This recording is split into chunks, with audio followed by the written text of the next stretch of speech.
Ce mercredi 4 janvier 2023. Tentative d'assassinat sur la personne de Monsieur René Forné. Bonjour à tous. Tout d'abord, si je me présente à vous masqué, c'est avant tout pour garantir ma sécurité, car je vais vous faire état de plusieurs affaires criminelles.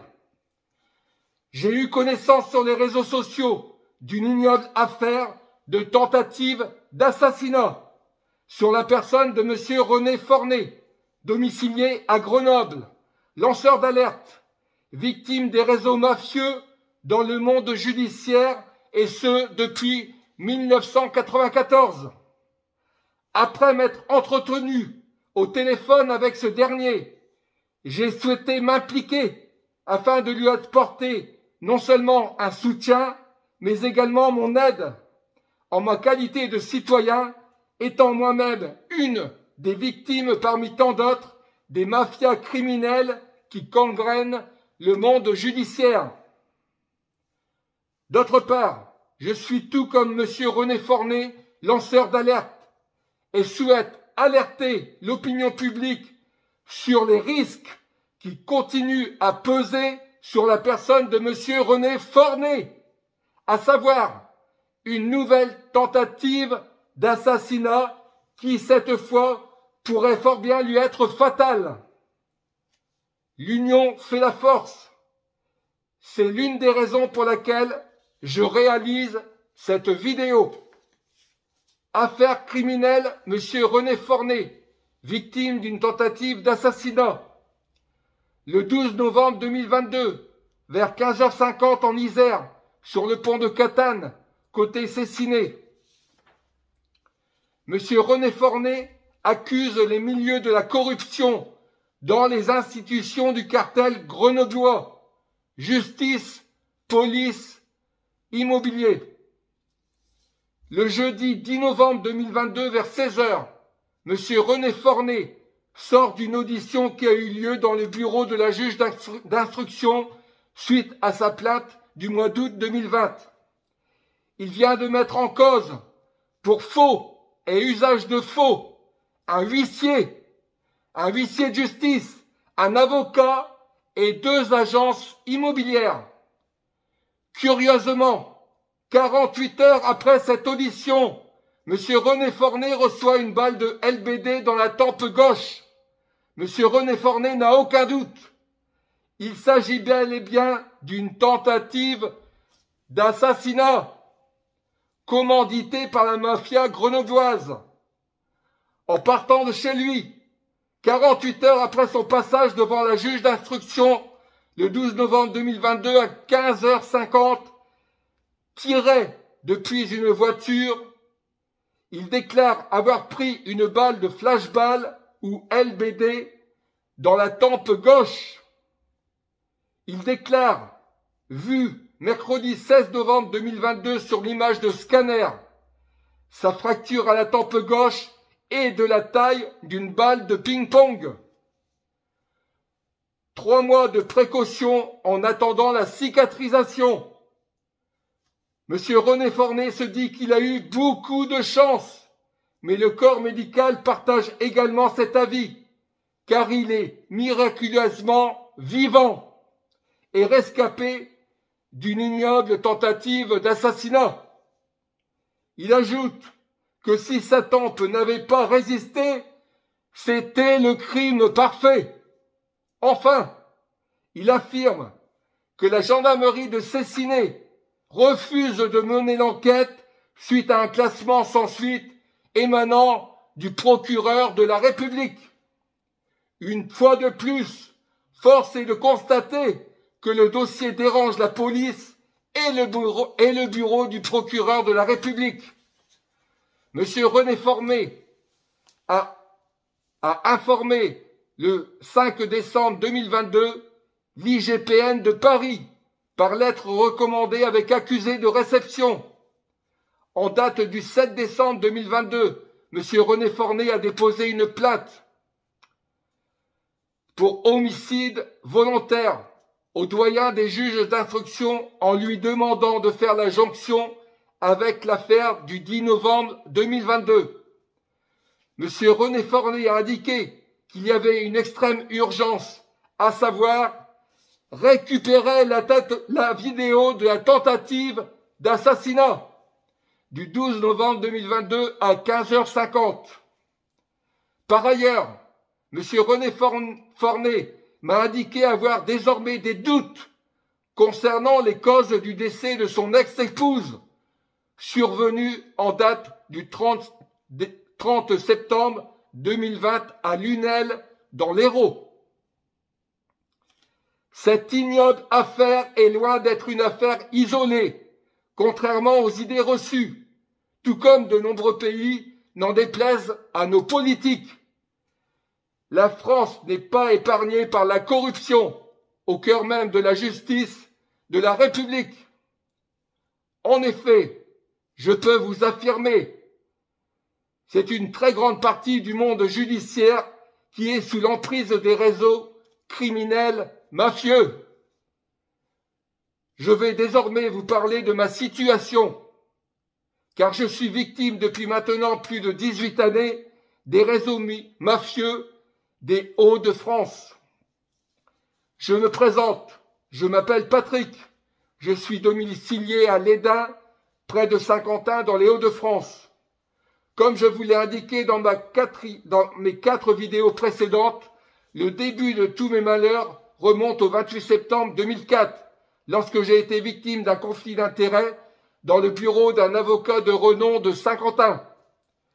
Car cet avocat était également l'avocat de mon employeur sans que je le sache. J'avais fait état à cet avocat en tant que victime d'harcèlement au travail, de violences psychologiques au travail, mais également en ma qualité de témoin, car comptable et gestionnaire de paye en entreprise, d'un abus de biens sociaux commis par mon employeur sur 2 exercices comptables 2001 et 2002 pour un montant total de 121 959,24 € hors taxes.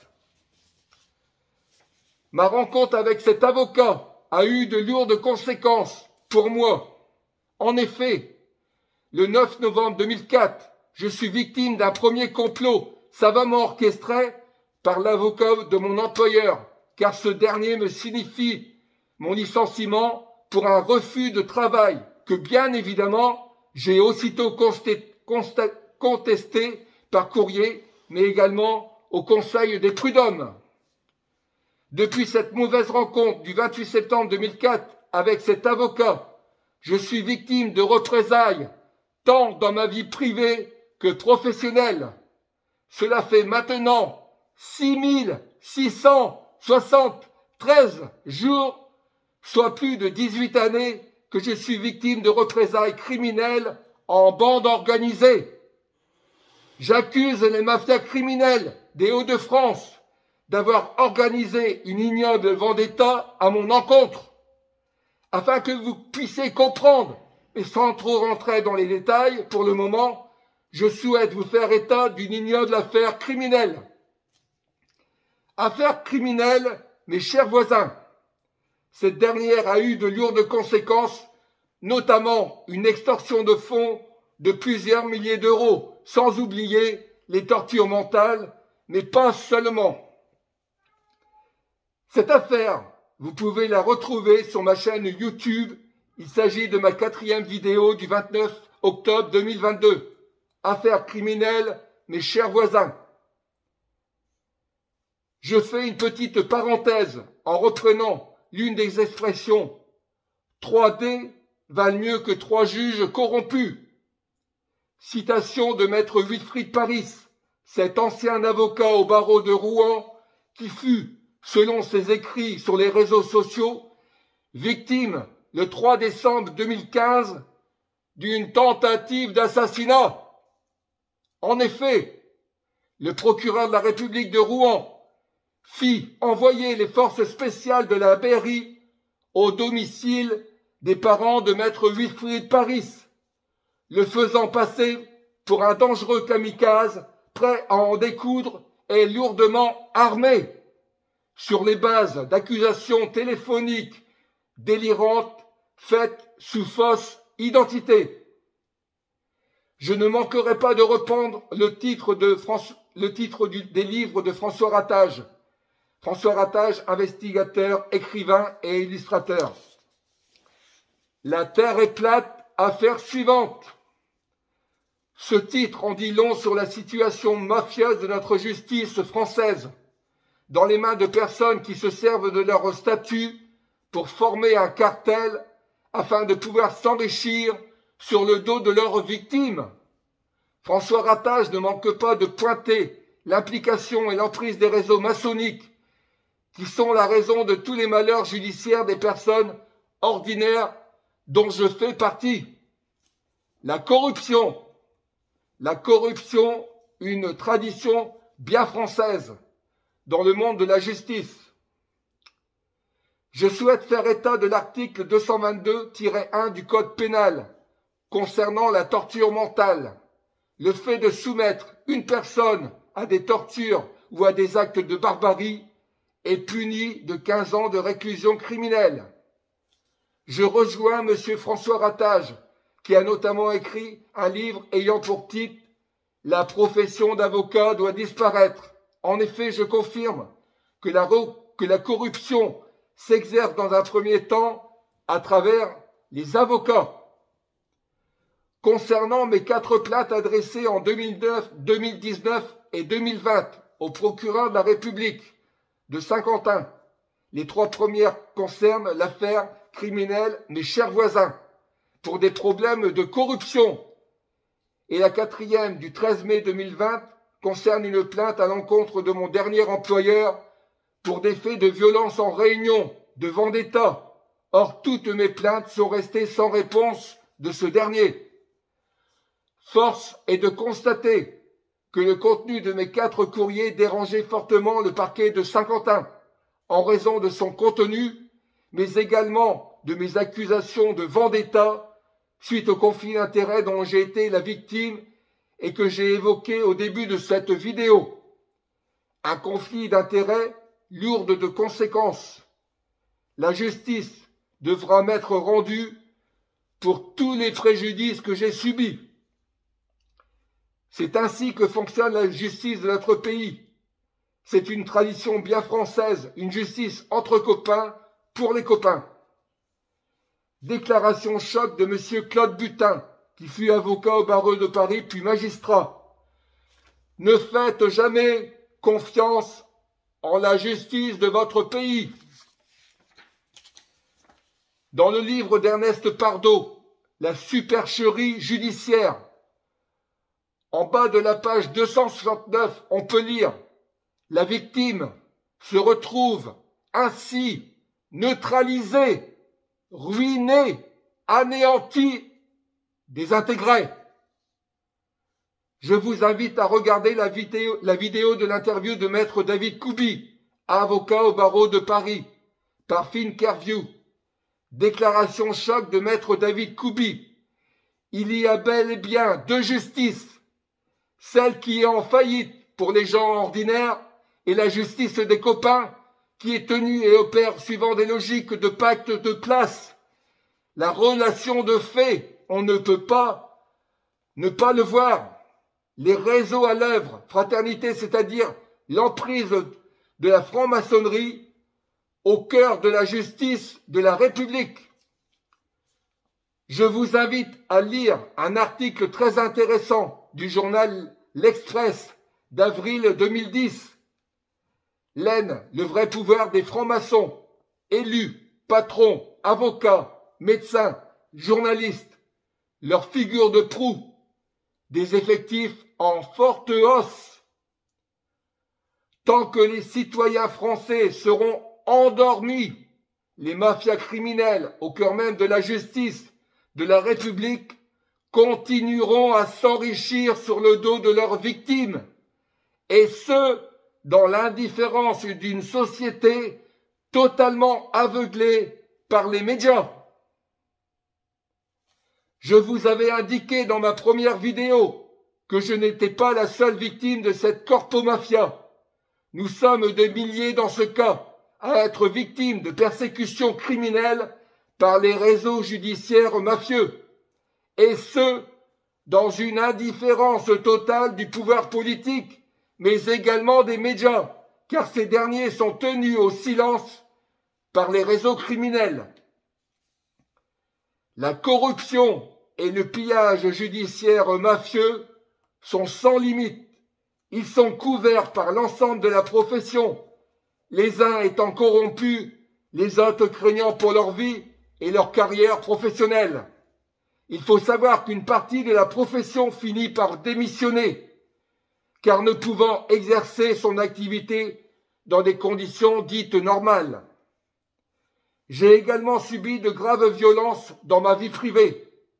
Affaire maison non conforme, qui remonte à juillet 2007, date du début de la construction de notre maison. En effet, j'ai été victime dans le cadre de la construction de notre maison en 2007 et 2008 d'actes de sabotage de la part de notre constructeur, mais également de l'entreprise plomberie et chauffage. C'est bien évidemment une façon de neutraliser une victime afin de l'empêcher de quitter la région et ainsi pouvoir lui faire subir des violences psychologiques pour la pousser au suicide. Mais fort heureusement, encore une fois, je ne suis pas suicidaire. Cette situation a permis aux mafias criminelles de m'immobiliser afin de leur permettre, entre autres, comme je vous l'avais indiqué dans mes 4 premières vidéos du 28 septembre, du 12 octobre, du 21 octobre et du 29 octobre dernier, de me violenter professionnellement. En 2009, j'informe en toute transparence mon assureur de l'époque, la Massif. Ce dernier mandatera un avocat, mais également un expert d'assurance, afin de défendre nos intérêts. Le tribunal de grande instance de Saint-Quentin est saisi et mandatera un expert judiciaire. Or, je m'aperçois très rapidement que l'avocat mandaté par notre assureur, la Massif, ainsi que l'expert d'assurance ne nous défendent absolument pas. Pire encore, ils copinaient tous deux avec l'expert judiciaire et les parties adverses, à savoir l'avocat du constructeur, le directeur et le responsable chantier, l'avocat plombier chauffagiste et son gérant, ainsi que toutes les personnes adverses présentes. Toutes ces expertises judiciaires mafieuses se sont déroulées entre le 17 décembre 2009 et fin janvier 2011. Expertise savamment orchestrée par un expert judiciaire corrompu, mes avocats au service de la criminalité en bande organisée, avec la bénédiction de mon assureur de l'époque, la Massif, qui fut mon assureur pendant 25 ans. La Massif finira suite à mes accusations de corruption par mandater son propre avocat de la direction de Compiègne, non pas pour nous défendre, mais pour copiner avec les parties adverses, afin de nous faire accepter par différents courriers une proposition fantaisiste de 4 970 €.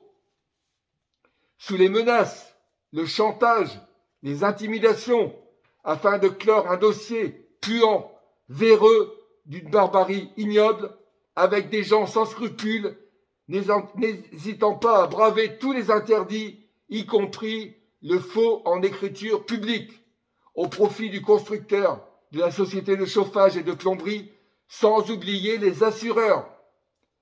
Des parties adverses, la SMF BTP et le groupe AXA, car c'est ainsi qu'ils réalisent des milliards d'euros d'économies sur le dos de leurs victimes, qu'ils n'indemnisent qu'un minimum.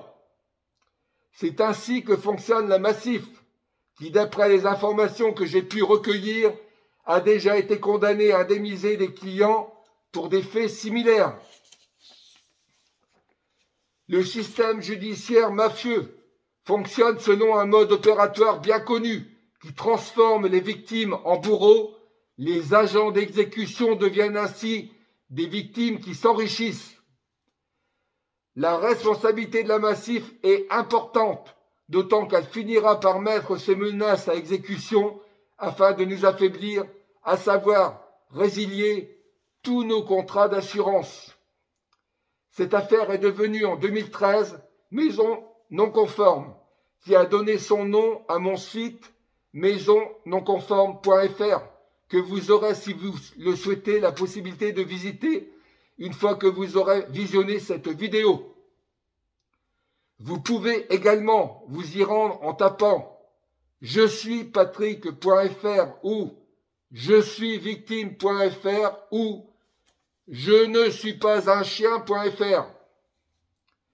Je dispose au total d'une 50aine de noms de domaines afin de me faire connaître. J'ai pour objectif de me sortir de ce cauchemar, tout en faisant tomber le système judiciaire mafieux, car il s'agit bel et bien là d'un véritable scandale d'État institutionnel, et je l'affirme à nouveau avec force et détermination. La justice est bel et bien mafieuse, n'en déplaise à monsieur Éric Dupond-Moretti, ministre de la Justice, qui n'a pas cru répondre à ma lettre recommandée du 13 avril 2021. J'ai également demandé à monsieur Éric Dupond-Moretti, je me cite, demande enquête concernant le palais de justice de Saint-Quentin.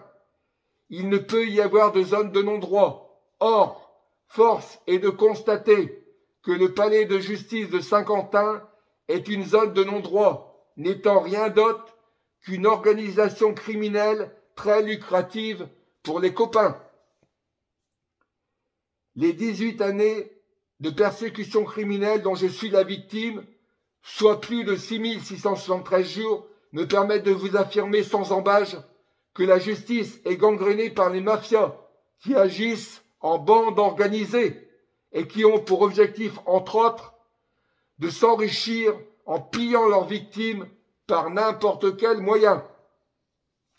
L'emprise mafieuse de certains experts judiciaires, huissiers de justice, greffiers, juges d'instruction, procureurs de la République, magistrats, assurances, protection juridique, banques, etc. est sans limite. Sans tout ce petit monde, la corruption judiciaire ne pourrait pas s'exercer, et il convient d'ajouter qu'une grande partie de la classe politique est corrompue, l'autre partie craignant également des représailles, d'où la loi du silence qui est voulue. C'est ignoble, mais c'est ainsi que fonctionnent les mafias. Elles multiplient en créant des situations pour condamner les victimes qui seront, de ce fait la plupart du temps, spoliées de leurs biens. Je vous invite à réécouter ma première vidéo choc, mais également à partager mes vidéos au maximum. Je n'ai pas la prétention d'apporter une solution à tous ces dysfonctionnements judiciaires. C'est la raison pour laquelle je lance à nouveau un appel national en ma qualité de victime et de lanceur d'alerte. Je souhaite également faire état d'un extrait de la préface de l'un des livres de David Koubi, avocat à la Cour de Paris, une contestation française. Chacun de nous est conscient que la République va mal, que l'intérêt général ne cesse d'être bafoué, que la justice est dévoyée en un instrument au service des puissants et que nos politiques, à quelques rares exceptions près, ne s'engagent pas contre notre ennemi, la finance, mais se complaisent dans cette démocratie de basse intensité. Je souhaite reprendre la citation de Bernard Méry, avocat au barreau de Paris, qui a écrit à la fin des années 90 Les Nouveaux Parrains. Préface. Un beau jour, on se dit que ça suffit. L'auteur révèle non sans risque un petit monde où le secret est roi, où les règles de droit sont confisquées au profit de ceux qui les violent impunément, dans l'intérêt de leurs copains. Il dénonce une justice à deux sorties, l'une pour le frère, l'autre pour le justiciable ordinaire, l'exclu des fraternels.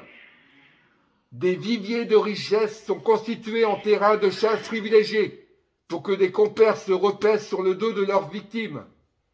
La distribution des charges et honneurs s'apprécie en fonction du service rendu ou à rendre, du degré de sécurité que l'impétrant offre à ses chefs. Les postes de décision sont servis aux seuls initiés, comme autant de cloisons étanches pour le plus grand profit du petit nombre. Les nouveaux parrains règnent sur l'État et se servent de la justice comme d'une arme redoutable. Je souhaite à nouveau lancer en ma qualité de lanceur d'alerte une alerte, mais également un appel sur les réseaux sociaux afin que le plus grand nombre d'entre vous se mobilisent autour d'un thème commun, la corruption. Et enfin, je tiens particulièrement à renouveler mon SOS. J'invite de ce fait à nouveau les associations d'aide aux victimes, tous les leaders gilets jaunes, Maître Wilfried Paris, qui est à l'origine de la création Gilets jaunes Justice, ainsi que toutes les bonnes consciences, citoyens et citoyennes de France et de Navarre, à se mobiliser pour former les rangs autour d'un thème commun, la corruption.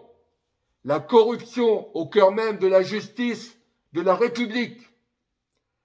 Avant de conclure, je tiens à vous indiquer avoir informé par lettre recommandée au plus haut sommet de l'État sur les nombreuses persécutions criminelles que j'ai subies et que je continue de subir, et ce depuis le 28 septembre 2004, sur le fait que j'étais victime d'une abominable chasse à l'homme sanguinaire, d'une vendetta avec l'omerta totale de nos institutions. J'ai réitéré en décembre 2022 mes demandes afin que soit diligentée une enquête ainsi que la protection de ma personne et de mes biens. J'ai indiqué que nous étions dans un scandale institutionnel sans précédent au plus haut sommet de l'État, tout en rappelant que la liberté d'expression était un droit pour tous les citoyens de France, mais que c'était, en ma qualité de victime et de lanceur d'alerte, qu'une question s'imposait, alors que j'étais sur le point de faire tomber l'une des organisations criminelles la plus lucrative de France, qui, d'après les calculs de cet ancien ingénieur, M. François Ratage, aujourd'hui investigateur, écrivain et illustrateur, rapportait 120 milliards d'euros à cette mafia. Cette organisation criminelle mafieuse agissait en bande organisée. Elle se faisait appeler la justice et sévissait sous le drapeau bleu, blanc, rouge. Une première lettre recommandée en date du mardi 6 décembre 2022 au Palais Gambon à l'attention de M. Louis Gauthier, le procureur général de la Cour des comptes. Une seconde lettre recommandée en date du mercredi 7 décembre 2022 au Palais Bourbon à l'attention de Mme Yaël Braun-Pivet, la présidente de l'Assemblée nationale. Une troisième lettre recommandée en date du lundi 12 décembre 2022 au Palais Royal à l'attention de M. Didier Roland Tabuteau, le vice-président du Conseil d'État. Une quatrième et dernière lettre recommandée à l'hôtel Matignon à l'attention de Mme Elisabeth Borne, la première ministre. Je n'ai jamais ménagé mes efforts depuis 2005, depuis la présidence de M. Jacques Chirac, jusqu'à celle de M. Emmanuel Macron, sans oublier M. Nicolas Sarkozy et M. François Hollande, afin de dénoncer la corruption au cœur même de la justice de la République. J'ai en effet adressé de très nombreuses lettres recommandées La toute première à Monsieur Xavier Bertrand, puis en 2012 à Madame Rachida Dati, ministre de la Justice. En date du mardi 13 avril 2021, j'ai adressé une lettre recommandée à l'hôtel Bourvalet, place Vendôme, à Monsieur Éric Dupond-Moretti, ministre de la Justice et garde des Sceaux. Pour conclure, je tiens à vous préciser, afin qu'il ne puisse y avoir aucun malentendu, que cette 5e vidéo choc ne remplace en aucun cas et vient en complément de mes 4 premières vidéos. Vidéo choc Justice Mafia Vendetta du 28 septembre 2022. La seconde, vidéo choc l'emprise mafieuse des assurances du 12 octobre dernier.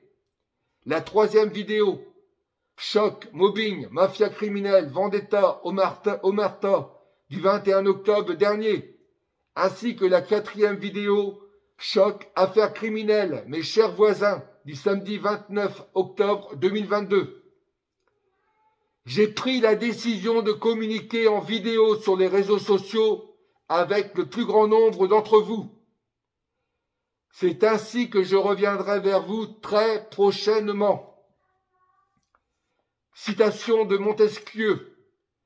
Il n'y a point de plus cruelle tyrannie que celle que l'on exerce à l'ombre des lois et avec la couleur de la justice. Je cite également Maximilien Robespierre. C'est aux classes fortunées que vous voulez transférer la puissance. Vous voulez diviser la nation en 2 classes, dont l'une ne sera armée que pour contenir l'autre. La liberté d'expression est une arme redoutable pour lutter contre la corruption. Je vous invite à vous en servir sans modération. Ne renoncez jamais. Le pain et la liberté poussent sur la même tige. 6673 jours de persécution criminelle depuis le 28 septembre 2004, date de mon conflit d'intérêts avec un avocat de renom de Saint-Quentin. Au vu de la gravité de mes accusations, il me paraît judicieux de vous informer qu'un suicide, un accident ou tout événement funeste intervenant à mon égard serait a priori un assassinat. Je renouvelle mon soutien à Monsieur René Forné, victime d'une tentative d'assassinat. Monsieur René Forné, le visage tuméfié suite à la tentative d'assassinat par le cartel grenoblois. Pour finir, je vous ai fait état du livre d'Ernest Pardo, La supercherie judiciaire.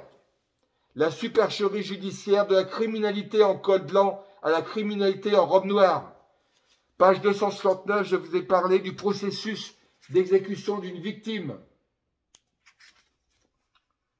Créer des séries de difficultés nouvelles, résultant de la privation du lieu de vie, distanciation, divorce, poursuite, litige divers, avec saisie immobilière, saisie de salaire, de revenus, coupure EDF, téléphone, provoquant du stress, des insomnies, le tout générateur de maladies, etc. La victime se retrouve ainsi neutralisée, ruinée, anéantie, désintégrée. Les nouveaux parrains de Bernard Méry. Une contestation française de David Koubi, avocat au barreau de Paris. Toujours de David Koubi. Un manifeste, la charge. Sur la préface, on peut lire « Le seul gouvernement qui puisse fonctionner est un gouvernement au service du peuple, dirigé par le peuple et contrôlé par le peuple. » David Koubi. Florence Hartmann, lanceur d'alerte. Ils risquent leur vie pour protéger la note. Monsieur René Forné a failli perdre la vie.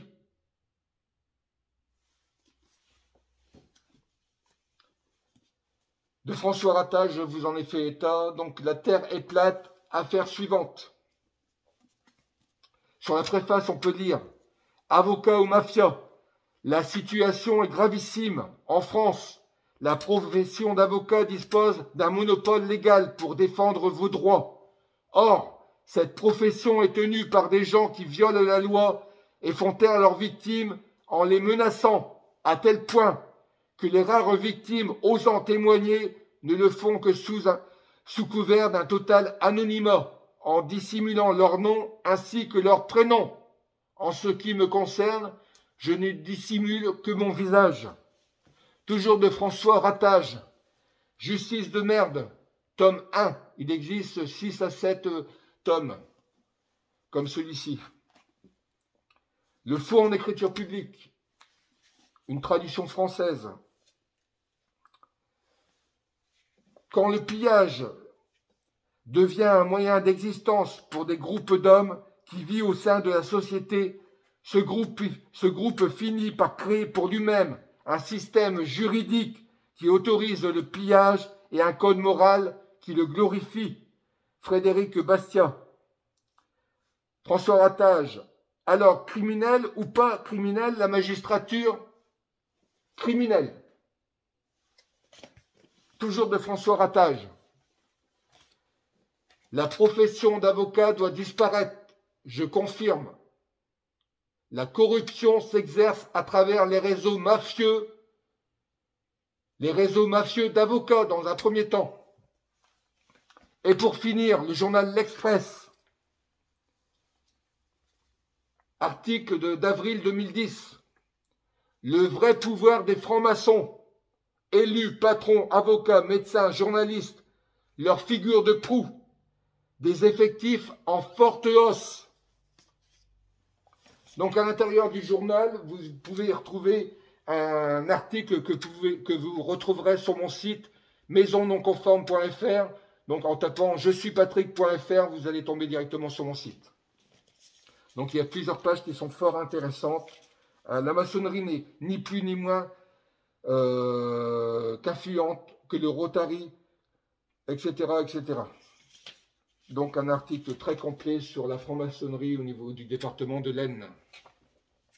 Donc voilà, j'en ai fini. Je renouvelle mon total soutien à René Forné suite à la tentative d'assassinat dont il a été victime. Je vous invite à partager cette vidéo au maximum. Je compte sur vous. Partagez au maximum. Il y va également de la vie de monsieur René Forné qui est menacé, qui est actuellement menacé. Le procureur de la République a classé le dossier. C'est une honte. C'est une honte. Monsieur René Forné, sans aucun doute, a été victime d'une tentative d'assassinat par le cartel grenoblois, selon ses indications, justice, police, agence immobilière. À très bientôt. Merci d'avance.